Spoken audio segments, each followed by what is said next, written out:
The Senate chamber shimmered like a jewel carved from light itself. Hundreds of alien delegates, cloaked in colors that shimmered like living rainbows, filled the tiers of the amphitheater. Their voices rose in waves of mocking laughter, a cacophony of hisses, guttural clicks, and tones that made Elias Vance's teeth ache. He stood alone on the central dais, the only human in the vast hall.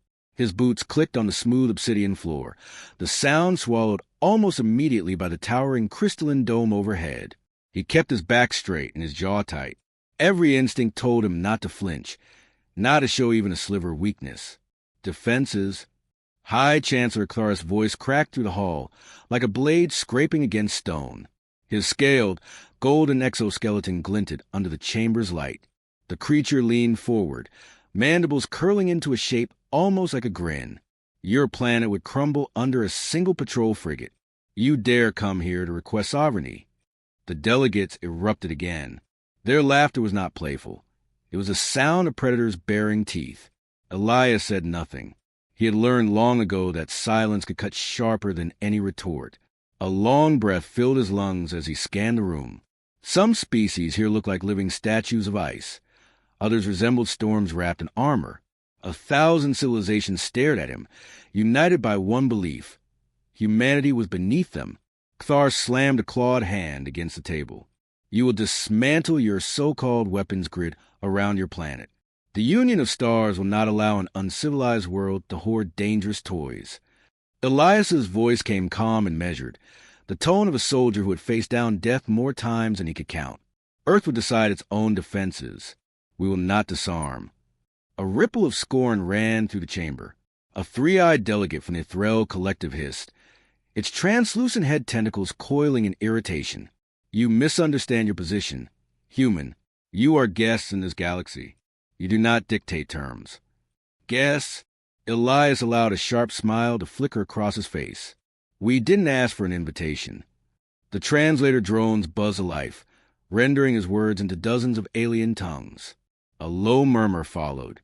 Few of them appreciated defiance, least of all Cthar. The Chancellor's mandibles clicked in what humans would have recognized as amusement, though it was laced with venom, bold words for a species barely out of its cradle. You think your rusting hulls and chemical rockets make you equal to us? Your Earth has survived only because we allow it. Images of burning colonies flashed in Elias's memory. He saw again the mercenary raids on Luna Base, the massacres of civilians on Europa. He saw his wife's face in the seconds before their home station fell silent. Those memories were scars burned into him, and they lent his voice a quiet steel. You see weakness, Elias said, because you've never looked closer. Every time we've been struck, we've rebuilt. Every attack has made us harder, sharper. We don't ask for respect, Chancellor, but we will take it. The chamber went still for a moment, as though his defiance was something they had not prepared for. Cthar leaned forward, segmented eyes narrowing. You speak as if you have leverage. What could your Earth possibly bring to this council? A handful of outdated warships. Elias reached into his jacket, withdrew a small black cube, and placed it on the glowing podium. The device pulsed faintly, a heartbeat that contained energy. His fingers lingered on its surface for half a second before he stepped back. This, he said. Whispers swept the tiers. The cube wasn't impressive by alien standards. No weapons, no lights. Just an inert object. Yet something in Elias's voice froze them. Cthar's mandibles twitched. A human trinket? No. Elias's tone dropped, sharp as broken glass. A demonstration. Press that switch on top, Chancellor, and watch your sun collapse in real time. The chamber erupted into chaos. Delegates barked and screeched. The Threll representative slammed a tendril against the table, while others shouted over one another. Translator drones struggling to keep up. Cthar stared at the cube, his expression unreadable. You lie, he said finally. Test me. Elias didn't blink. We call it the Solar Lance. It's not a fleet, not a swarm of drones, not a planet killer. It's worse. One shot, and your star burns out. Cthar's claws tightened on the edge of the table, leaving deep scratches. No species, none, has ever dared threaten the Union of Stars. Maybe that's a problem, Elias said. The Chancellor slammed a fist down, the sound echoing to the hall like thunder. "You will dismantle this weapon, or Earth will be erased from every chart, every memory. We'll grind your species to dust." Elias met his glare with something colder. "We've heard those threats before. From pirates, from raiders, from those who thought we'd beg for mercy. We didn't then. We won't now." The silence that followed was suffocating. A delegate with crystalline skull finally spoke, voice sharp and curious. "If you truly wield such power, why reveal it here? Why not use already?" "Because I don't want war," Elias said simply. "But I won't kneel." The session adjourned in turmoil. Elias walked out of the chamber without another word. He felt their stares boring into his back, half disbelief, half fury. His hands clenched at his sides as he entered the transport corridor, the cold glow of alien lights reflecting off his uniform. A voice crackled in his earpiece. "Admiral Renneback on Earth orbit. How did it go?" "They laughed," Elias said, his tone flat, "until I told them the truth. And now, Elias replied, stepping into the waiting shuttle, "they're scared. And they should be." The door sealed and the engines hummed. As the shuttle detached from the Senate station, Elias gazed out at the stars, his mind already on the next move. Humanity's place in the galaxy would no longer be defined by mockery. If they wanted proof of humanity's strength, he'd give it to them, one shot, if that's what it took.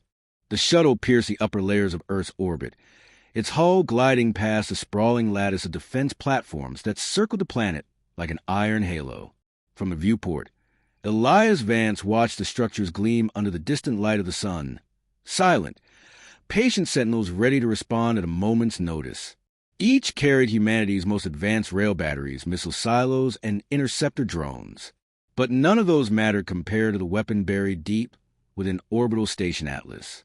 "Commander," docking sequence initiated, the shuttle pilot announced.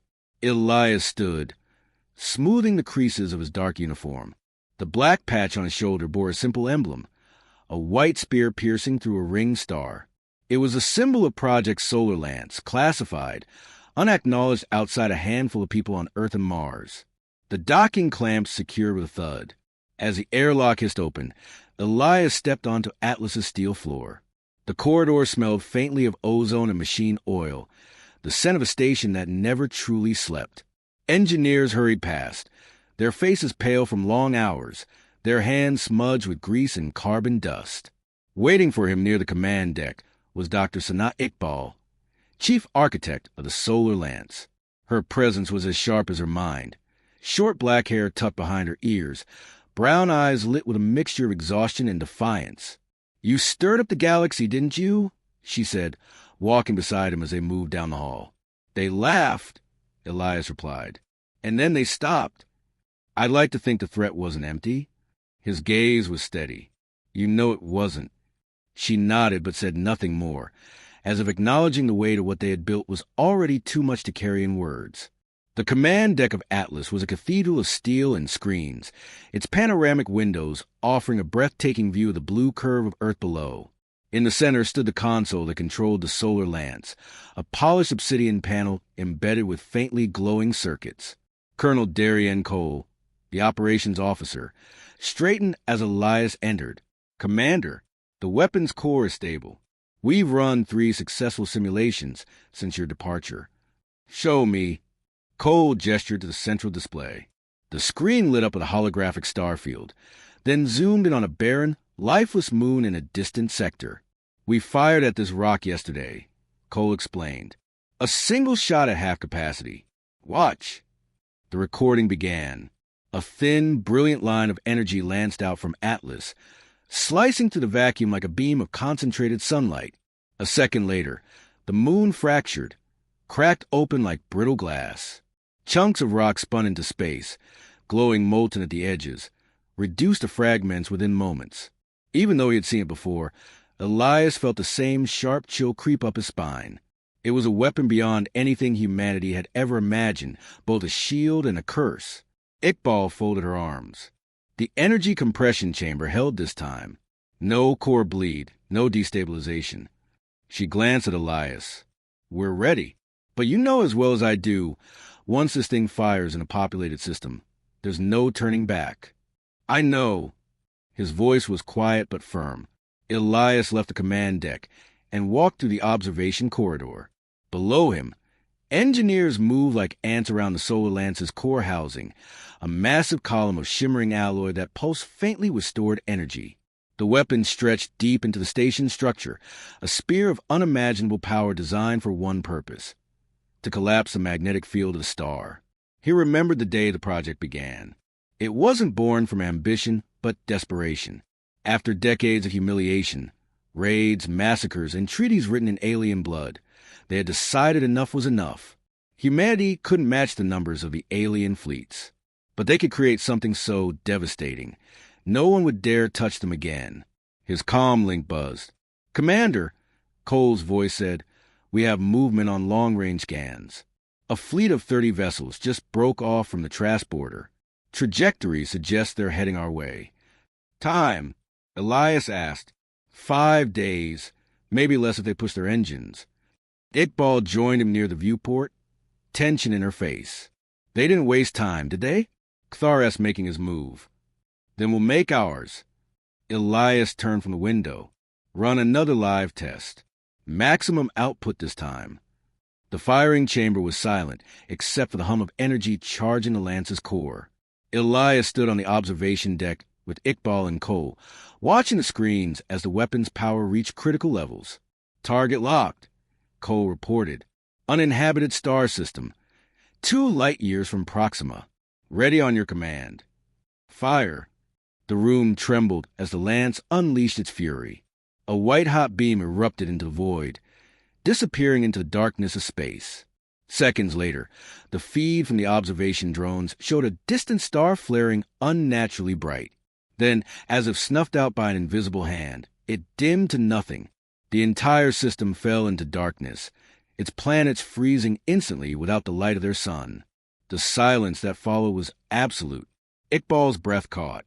"Every time I see it." She didn't finish the sentence. Elias felt the weight settle on his shoulders like iron. The Lance wasn't just a weapon. It was an endgame. It was a line no one could cross without losing their soul. But now, with Trask fleets on approach, there was no choice left. "Prepare the Lance for standby mode," Elias said.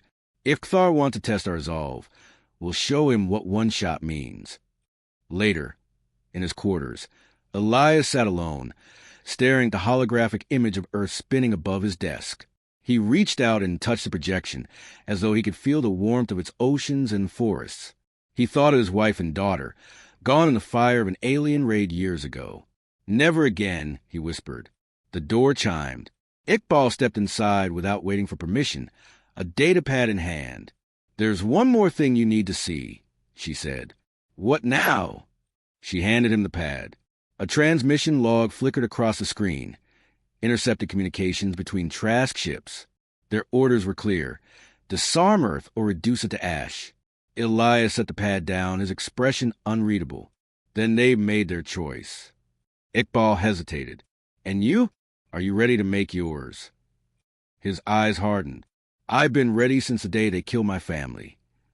The alarm klaxon cut through the station, signaling the start of full combat alert. Elias stood on the command deck, watching as ships of the Earth Defense Fleet aligned themselves in orbit. They were outnumbered, but that no longer mattered. Cole's voice carried across the deck. "Commander, the Lance is fully charged. We can fire at a moment's notice." Elias nodded. "Then let them come." The stars outside seemed to shimmer with anticipation, as though the universe itself was holding its breath. The war drums of the galaxy beat louder with every passing hour. From Orbital Station Atlas, Elias Vance watched the stars, each point of light suddenly feeling like the eye of an approaching predator. The fleet transmissions from Trask were no longer whispers, but open threats. 30 vessels, heavily armed and fast, cut through the void toward Earth's borders with a singular purpose: submission or annihilation. Status of their approach? Elias asked, stepping onto the command deck. Colonel Darien Cole looked up from his console, his expression grim. "They're pushing full burn, Commander." At their current speed, they'll cross Neptune's orbit in 72 hours. We're reading 2 battleships for cruisers and a swarm of frigates. They're not bluffing. Dr. Iqbal stood near the tactical display, her arms crossed. That's not a punitive fleet. That's an execution squad. They're counting on fear, Elias said. His voice carried a low steadiness, like iron cooled under pressure. They believe we'll kneel before they fire the first shot. Cole frowned. We don't have enough ships to face them head-on. Even with the orbital batteries, we'd be dust in under a day. Elias stepped closer to the viewport, his gaze fixed on the curve of Earth below. Then we don't fight their way. The Earth Defense Council convened via holographic feed. Faces flickered into existence around Elias's war table.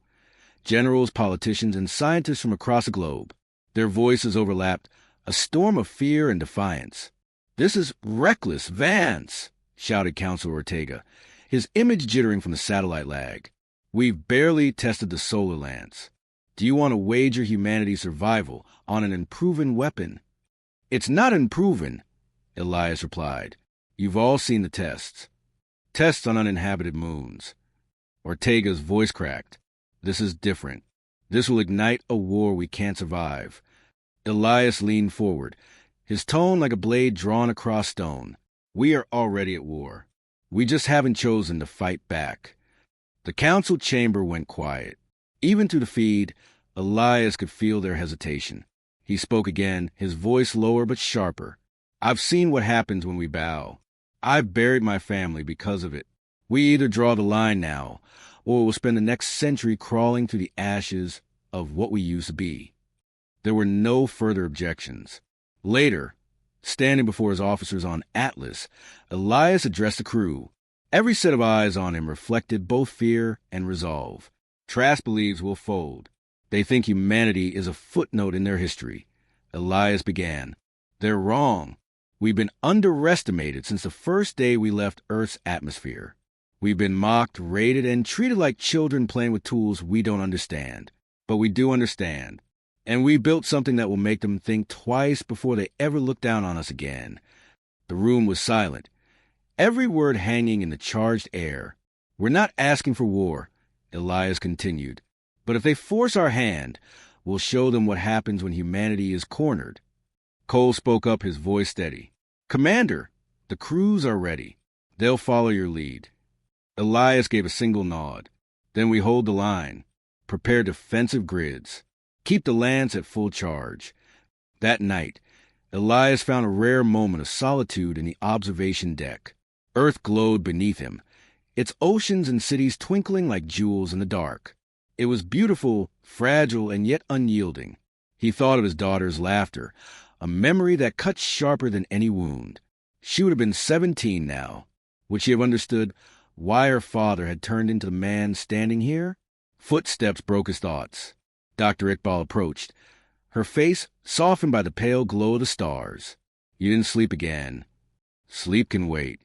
She studied him for a long moment. "You're carrying this alone, Elias. You don't have to." He turned to her, his eyes shadowed but steady. "If this weapon fires, it'll change everything. Every choice we make now will echo for centuries. That's not something I can ask someone else to bear." "You think you're protecting us," she said, "but maybe we all need to share that weight." For a moment, he almost let the walls crack, but then the alert sirens blared. "Commander, incoming transmission from Trask Fleet." Cole announced as Elias entered the deck. "It's Chancellor Thar." The holographic projection of the alien leader filled the center of the room. Thar's segmented face glistened, his mandibles twitching in cruel amusement. "Human," Thar hissed, his voice translated into a cold monotone. "You've made a grave error bringing your threats to our Senate. We will cleanse your planet of its arrogance." Elias didn't flinch. "You'll find Earth isn't so easily cleansed. You cling to delusions of strength," Thar sneered. "Your so-called defenses are primitive scrap. We could dismantle your world and scatter its pieces across your sun." "Try," Elias said simply, "and watch what happens." Thar's mandibles clicked, a sound that might have been laughter. "We gave you a chance to bow. You chose defiance. In 3 rotations of your world, your skies will burn. The transmission cut off. The room was tense. Cole slammed a fist on the console. We can't let them get that close. They won't, Elias said. He turned to the crew. From this point forward, we treat this as war footing. Defensive batteries on full alert. I want every ship in the fleet positioned between Mars and Jupiter. We stopped them before they reached the inner system. And the lands? Iqbal asked. It stays ready, Elias replied. If their flagship crosses a line, we fire. Hours later, the fleet reports began streaming in. Earth's destroyers and corvettes moved into defensive formation, a silver wall against the void. The alien ships loomed closer, their formation tight and deliberate, like predators circling prey. Elias stood before the tactical map, his face set in stone, open a broadcast to all ships. Cole nodded and tapped the console. This is Commander Vance, Elias began. His voice carried every pilot and crewman across the defense line. You know what's coming. They don't believe we can stand against them. Let's prove them wrong. You're not just protecting Earth. You're protecting every human life across the stars. Hold the line. No retreat, no surrender. The channel closed, but the silence that followed wasn't fear. It was determination.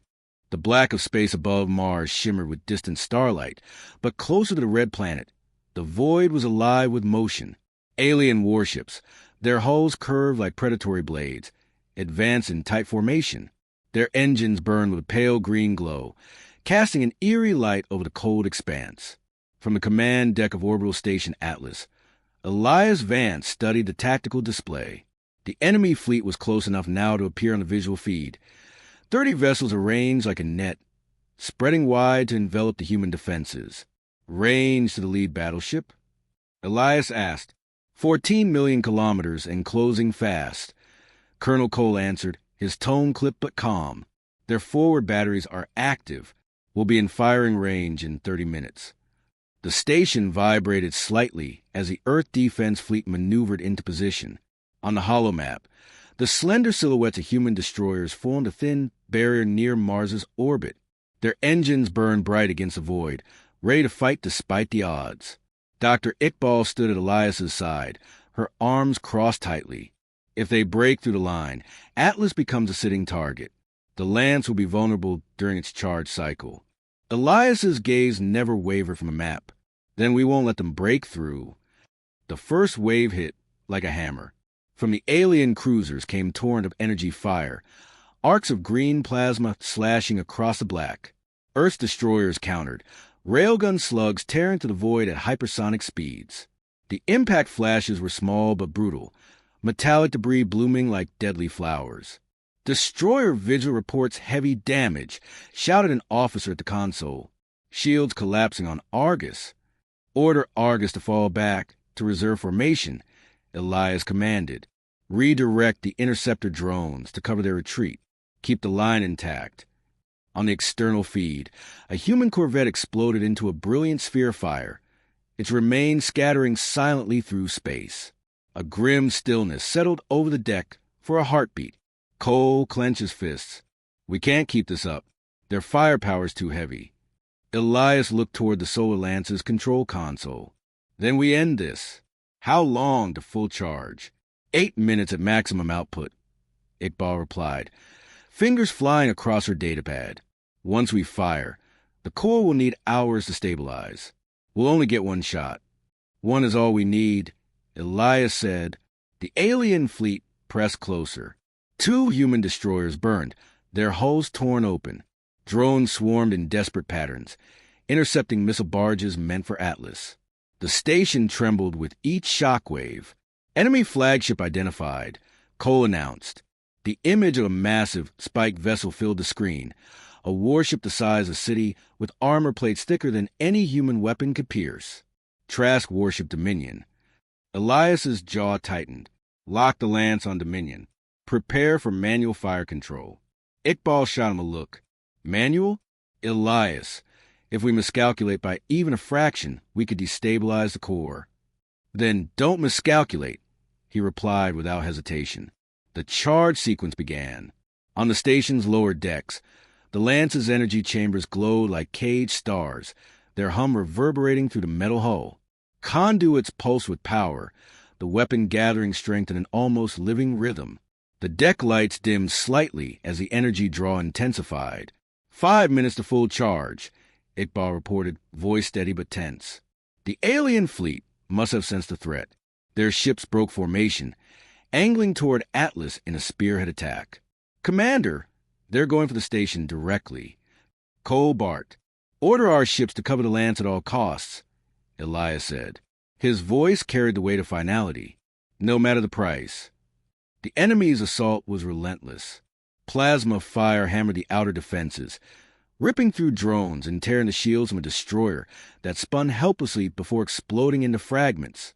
The crew on the deck worked frantically, their voices overlapping as they called out data and damage reports. 3 minutes, Iqbal said, her hand shaking slightly as she monitored the Lance's energy levels. A sudden tremor shook the deck. Sparks rained from an overhead conduit. "Direct hit to Section 12, shouted a tech officer. "We've lost one of the secondary capacitors." "Reroute power from the reserve grids," Elias ordered. "Keep that charge climbing." Time seemed to slow as the Lance neared full capacity. The hum of the weapon deepened into a vibration that resonated through Elias's bones. The air tasted metallic, charged with raw energy. 30 seconds, Iqbal said. Her voice was quiet now, almost reverent. The alien flagship filled the central display. Its weapons glowed, ready to unleash a killing blow. Elias's hand hovered over the firing control. For a fraction of a second, the weight of the moment pressed down on him. One order, and an entire world would burn. His daughter's face flickered in his mind, a reminder of everything lost. Never again. "Fire," he said. The solar lance roared to life. A beam of pure, condensed energy erupted from the station, a white-hot spear that seemed to split the universe itself. The darkness of space blazed with light as the beam cut across millions of kilometers in an instant, striking the heart of the Trask flagship. For a moment, there was silence. Then the Dominion imploded. The beam didn't just pierce it, it unraveled it. Armor, metal, and energy tore apart as the ship was reduced to fragments glowing like dying embers. The shock wave rippled outward, ripping through nearby cruisers and frigates as if they were made of paper. The alien fleet scattered in chaos. Ships broke formation, engines flaring in panic as they tried to flee. The deck erupted in stunned silence. The only sound was the low hum of the Lance winding down, its energy slowly bleeding off into cooling vents. Cole let out a breath he hadn't realized he was holding. It's gone. The Dominion is gone. Iqbal stared at the fading light on the screen, her face pale. The power reading spiked beyond projections. We destroyed the ship and collapsed part of the surrounding space-time. It's horrifying. Elias stood motionless for a long moment, his gaze locked on the tactical display. "Transmit a warning to every channel in the Union," he said finally. His voice was low but unshakable. "This is what happens when you threaten Earth." Hours later, the debris of the alien fleet drifted in silence, glowing faintly against the black. Most of the surviving ships had fled, their engines burning in retreat. The battle was over. But on Atlas, the mood wasn't triumphant. It was heavy. Every officer on the deck understood the truth. They had not just won a battle. They had shown the galaxy something it could never unsee. Elias stood by the viewport, watching the faint trails of escaping ships. "They'll never laugh again," he murmured. "No," Iqbal said quietly, stepping up beside him. "But fear can be just as dangerous." The wreckage of the Trask fleet had barely stopped drifting when the galaxy erupted. Every communication channel lit up with frantic signals, some demanding explanations, others offering veiled threats or desperate attempts at diplomacy. The Solar Lance's strike had been more than a victory. It was a message carved into the void, a declaration that humanity would not bow. Elias Van stood on the observation deck of Orbital Station Atlas, watching Earth turn slowly beneath him. It looked peaceful, untouched by the chaos that rippled across the stars. Yet the weight of what he had done pressed against his chest like armor he couldn't remove. Dr. Iqbal joined him, her face drawn with fatigue. "Every major power in the Union wants answers," she said. Some are terrified. Some want the lance dismantled. And Kthar, he's calling for blood. Elias didn't turn to her. Then let them call. We've proven what happens when we're underestimated. Her eyes narrowed. You think fear will protect us?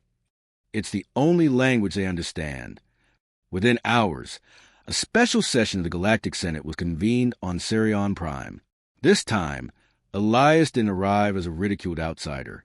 He walked into the chamber flanked by 2 Earthfleet officers, his uniform sharp, his expression unreadable. The laughter that had once filled the hall was gone. Hundreds of alien delegates sat in tense silence. The air felt heavy, as though the chamber itself recognized a shift in power. High Chancellor Kthar stood at the far end, his once golden exoskeleton dimmed by the loss of his fleet. His mandibles twitched with barely contained fury. "Commander Vance," the Chancellor hissed, his voice carrying a venom that vibrated through the translator drones. "Your species has committed an atrocity. You destroyed an entire world's fleet without warning, without honor." Elias stepped forward, his boots ringing against the floor. "Your fleet crossed into our territory. You threatened our home. We defended ourselves." "Defended?" Kthar's eyes glimmered with rage. "You unleashed a weapon that no civilized world would dare build. Do you know what you've done?" Elias met his gaze without flinching.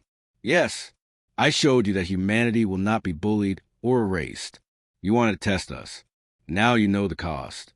A ripple of murmurs moved through the Senate. Some delegates, Elias noticed, weren't glaring at him.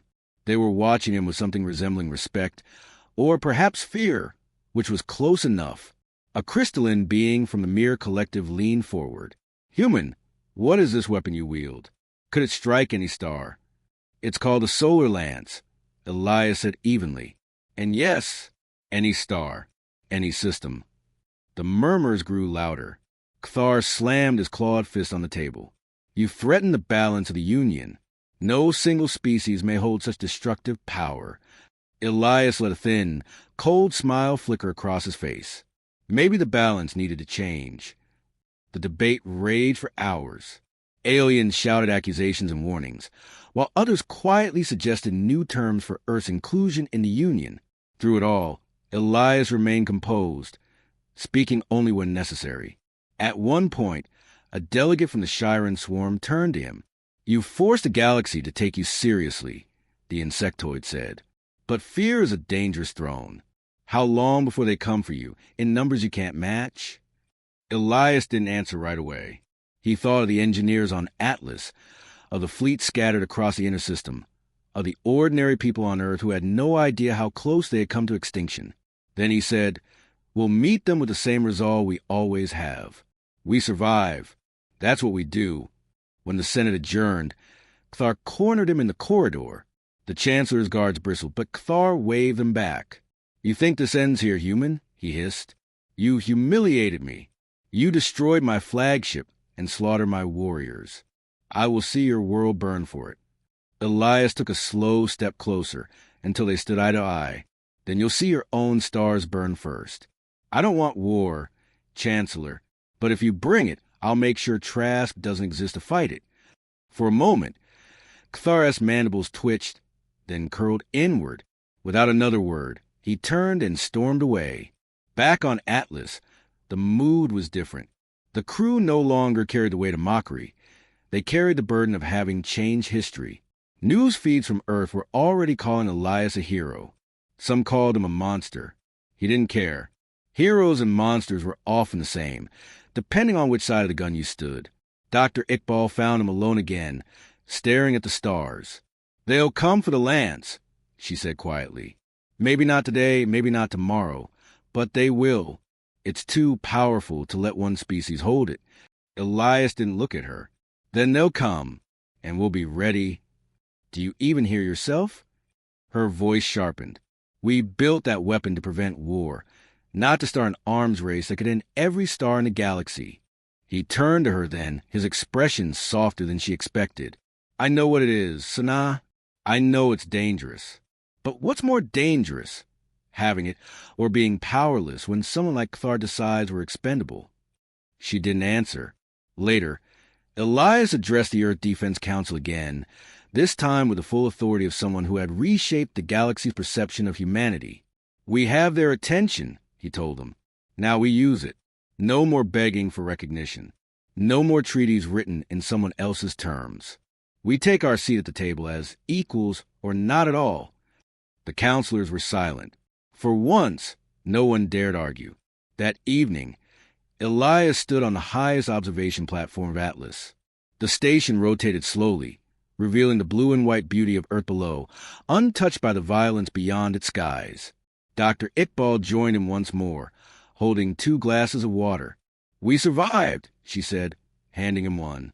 "For now," he replied. She studied him for a long moment. "What's next for you, Elias?" He looked out at the stars, the endless expanse where new threats and challenges waited. This was just the first shot. The galaxy knows we're here now. It's time we decide what kind of future we want, and how far we're willing to go to protect it. For a moment, they stood in silence, watching the horizon of Earth curve into the dark. The stars beyond felt different now. Less like distant mysteries, more like pieces on a board where humanity had just made its opening move. As he left the platform, Elias spoke softly, almost himself. "This is only the beginning." The hum of Atlas filled the silence, steady and unyielding. Humanity had drawn its line in the stars, and the universe, for the first time, was listening.